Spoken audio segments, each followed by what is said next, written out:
ಕರ್ನಾಟಕ ರಕ್ಷಣಾ ವೇದಿಕೆ ಕೊಡಗು ಜಿಲ್ಲೆ ನೋಡಿ, ನಾವು CWRC ವಿರುದ್ಧ ಆದೇಶದ ವಿರುದ್ಧ ನಾವು ಒಂದು ಪ್ರತಿಭಟನೆ ಮಾಡಿದೋ ಕಾವೇರಿ ನೀರಿಗೋಸ್ಕರ. ಈಗಾಗಲೇ ನೋಡಿ, ಆರಂಗಿ ಜಲಾಶಯ ತುಂಬಿದೆ, ಕಬಿನಿ ಜಲಾಶಯನೂ ತುಂಬಿದೆ. ಈಗಾಗಲೇ ತಮಿಳ್ನಾಡಿಗೆ ಈಗಾಗಲೇ 3,500 ಕ್ಯೂಸೆಕ್ಸ್ ನೀರನ್ನ ಬಿಡಬೇಕು ಅಂದ್ಬಿಟ್ಟು ಒಂದು ಆದೇಶ ಆಗಿತ್ತು. ಈಗಾಗಲೇ 30,000 ಕ್ಯೂಸೆಕ್ಸ್ ನೀರು ತಮಿಳ್ನಾಡಿಗೆ ತಲುಪಿದೆ.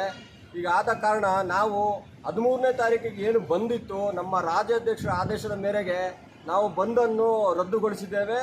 ಬಂದು ಯಾವುದೇ ರೀತಿ ನಮ್ಮ ಸಂಘಟನೆ ವತಿಯಿಂದ ಬಂದು ಮಾಡೋಂಥ ಅವಶ್ಯಕತೆ ಇಲ್ಲ ಅಂತ ನಾನು ಅನ್ಕೋತೀನಿ.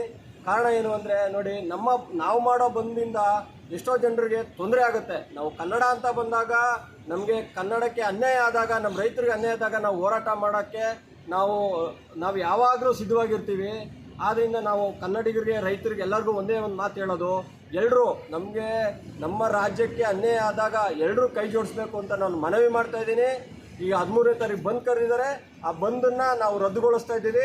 ನಮ್ಮ ಸಂಘಟನೆ ವತಿಯಿಂದ ಶಿವರಾಮೇಗೌಡರ ಕರ್ನಾಟಕ ರಕ್ಷಣಾ ವೇದಿಕೆಯಿಂದ ಯಾವುದೇ ರೀತಿ ಬಂದ್ ಮಾಡೋದಿಲ್ಲ ಅಂದ್ಬಿಟ್ಟು ನಾನು ಒಂದು ಹೇಳಿಕೆ ಕೊಡ್ತಾ ಇದ್ದೀನಿ.